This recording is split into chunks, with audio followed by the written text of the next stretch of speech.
Prohibition versus Private Solutions at the Electric Daisy Carnival by Jonathan M. Finegold, Catalan, an audio Mises Daily, narrated by Joel Sams.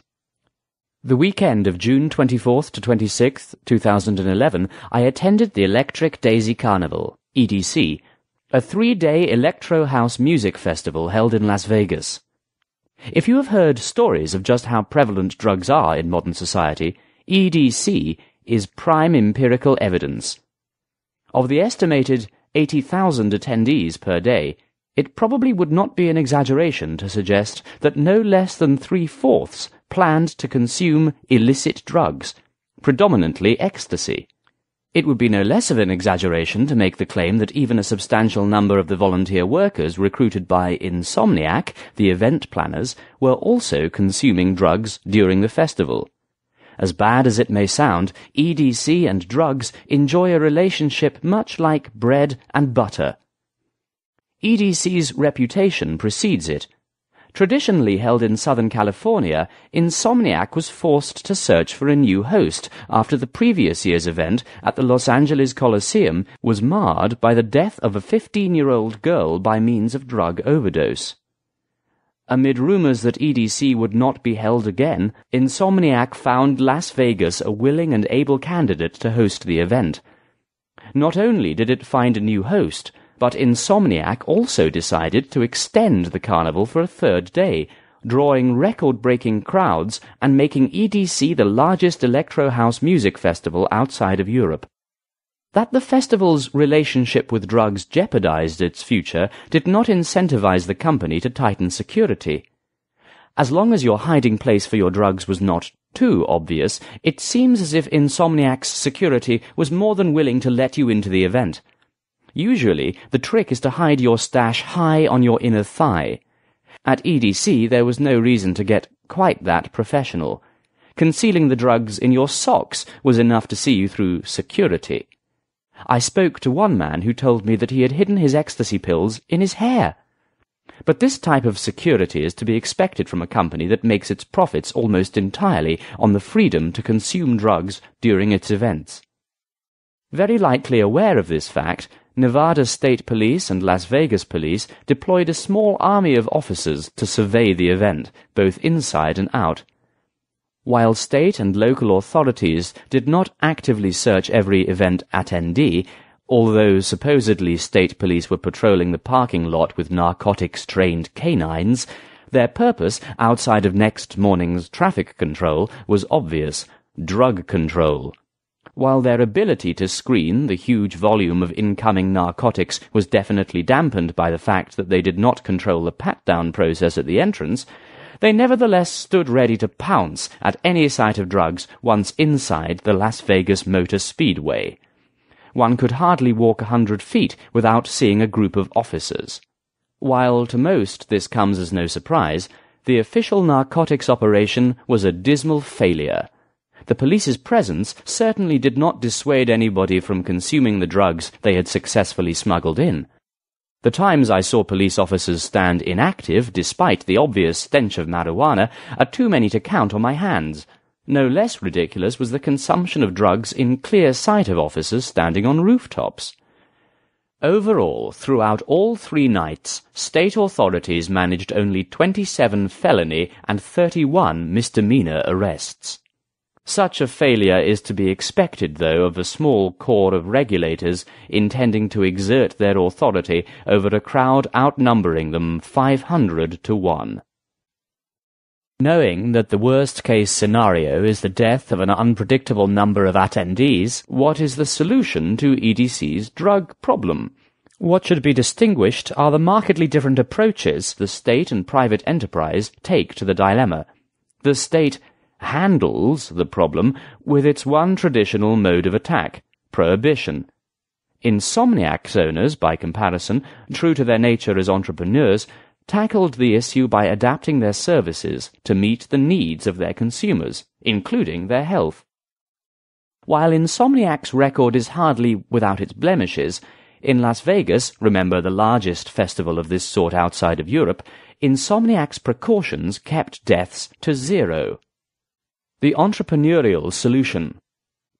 While it is true that Insomniac's profit is heavily based on the recreational use of narcotics, especially ecstasy and cocaine, there are nevertheless various incentives for the company to avoid the deadly consequences of drug overuse. The ability to find cities to host their events lies largely on the ability to minimize drug-related problems, including injuries and deaths. No less important, a poor track record of drug-related deaths can lead to a fall in attendance for future events, especially among those who are not heavy recreational drug users. For example, first-time drug users, or those who consume certain narcotics only at these types of events, are less likely to do so if the threat of death is high enough. Finally, there is little need to point to the degree of negative press that these types of events receive. Giving negative press more fodder is hardly in Insomniac's interest. It seems, though, that the incentive to avoid the costs of drug overuse does not manifest itself in Insomniac's security. As mentioned above, as long as it is not completely obvious, smuggling in drugs of any kind is not particularly difficult. Attendees smuggled in anything from a few ecstasy pills for personal consumption to already rolled marijuana joints and large quantities of various kinds of drugs meant for distribution. Once inside the event, Insomniac's security is even more lax, although you may find the occasional security guard scrambling to follow the trailing smell of a lit joint, probably more to appease state and local authorities than out of authentic concern. It is not just that the drugs form an important aspect of what drives Insomniac's customers to these raves. The measures any company is willing to implement are based on juxtaposing costs and benefits. Insomniac not only knows that heavier drug prevention security would lead to lower revenue, they are also well aware of the sheer manpower that such an endeavour would require. We also know from experience that no security, however tight, can completely thwart the smuggling and exchange of narcotics. Just ask the U.S. Border Patrol and whatever other federal and local agencies are responsible for monitoring the illegal import of narcotics across the Mexican-American border. The costs are simply well beyond the benefits. Insomniac's solution to the drug problem, placed within quotation marks because we know that drug consumption is an individual choice, is much cleverer and simpler than anything a government agency could devise. The key is working with consumer preferences, not against them. Knowing how useless it is to try to stop someone from doing something they desire, Insomniac instead tailors their services to these desires. First and foremost, the event company made sure that their volunteer workers provided attendees with plenty of water. The leading cause of death while under the influence of ecstasy is dehydration. While customers had to pay for a water bottle, though it was not too difficult to get one for free, these were refillable free of cost at any of the various water stations placed throughout the venue. Each water station was equipped with dozens of hoses to cater to as many people as possible and as quickly as possible. Even those without bottles were provided with free water, able to hydrate themselves at the water stations with no questions asked. Any injuries caused by dehydration at Las Vegas's EDC were most likely entirely based on negligence on the part of the injured individual. There simply was no lack of water. Second, at EDC there were private medical crews, paid for by Insomniac, tasked with the provision of first aid. The degree of focus and concern expressed by Insomniac volunteers and the event's medical crews was astonishing. Any sign of a problem, and it was almost guaranteed that at least one worker would approach you hoping to help. They were there to provide for your every need, and their response time was remarkable. Unlike law enforcement agents, who stood around as if they were vacationing, Insomniac's workers and contractors were not there to waste time. They were there for you. Third, unwilling to deal with and rely on Las Vegas's hospital's ambulance network, Insomniac contracted with a private ambulance company, Medic West, to ferry the injured from the Speedway to local hospitals. Once again, Insomniac's mantra was entirely based on its dedication to servicing the consumer as efficiently and quickly as possible.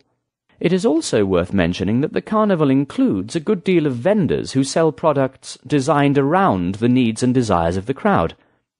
Ecstasy is notorious for eliminating hunger, but despite this there was no shortage of food at EDC for people who were vigilant enough to force-feed themselves during the event.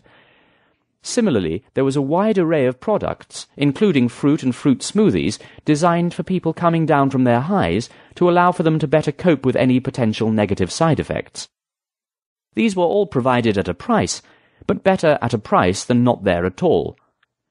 That only about 330 attendees were injured over the first 2 nights, and only 17 taken to a hospital, is a truly remarkable figure when compared with the total 160,000 people who attended over that Friday and Saturday.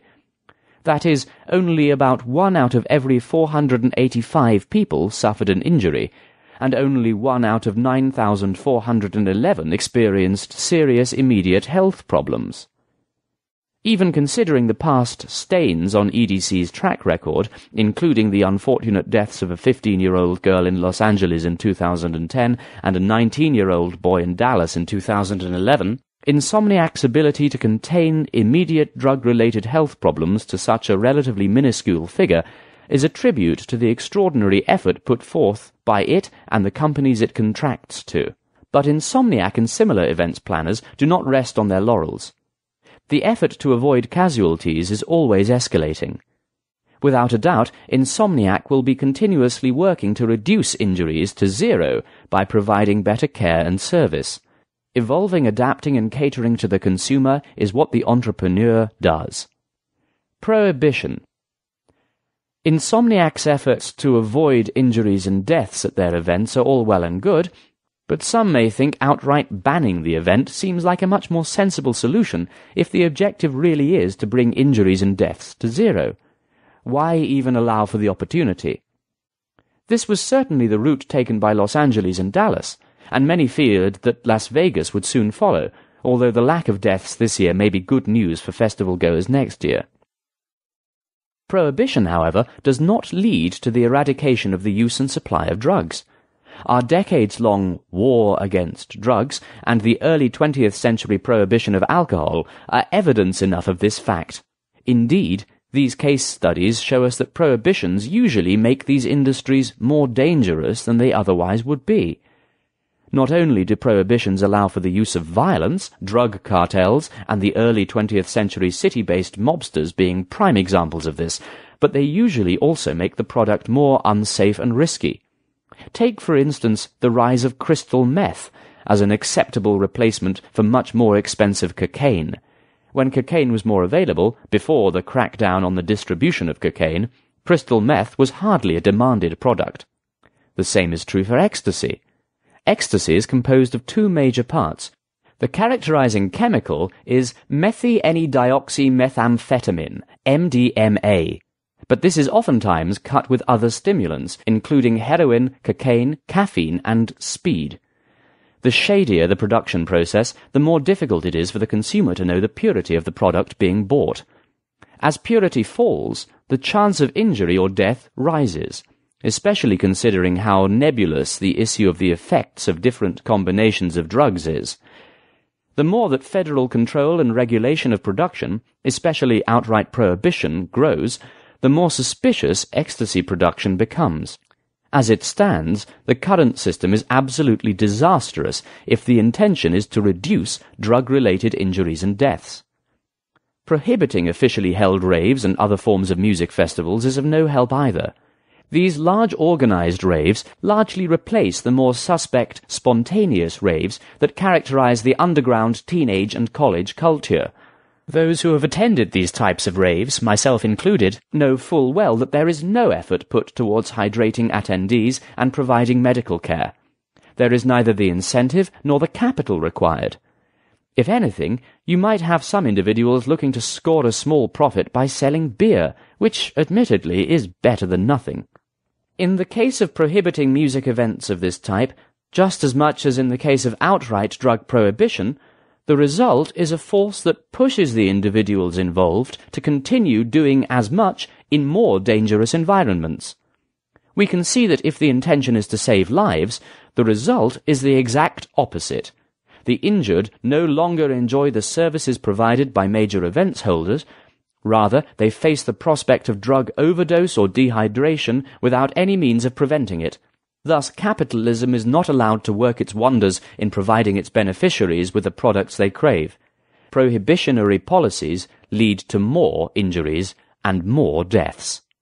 When compared to the steps taken by professional businesses designed specifically for these types of events, products and services, government policy seems almost medieval. How such a policy can seem sensible, especially considering the vast technologies and innovations that have made our world safer without having to fall back on the clear inefficiencies of outright prescription, is beyond comprehensibility. Government does not innovate. Its solutions are not the products of creativity. Simply put, there is no incentive for the state to be innovative or creative. Government policies, especially those concerning unwanted market products, have always been the same: prohibition and tyranny. Even when government implements these policies with the best intentions, the result is always the opposite. The fact is that you cannot control the preferences of any individual. There is simply no foolproof way of disallowing an individual from satisfying his or her desires, because the creativity of the individual will always be superior to the ineptitude of the state. So, what better way is there to match the creativity of the individual than with the genius of the entrepreneur? Jonathan M. Finegold Catalan writes from San Diego and studies political science and economics. The Ludwig von Mises Institute hopes that you have enjoyed this Audio Mises Daily. For a world of free market media, literature and discussion, visit Mises.org.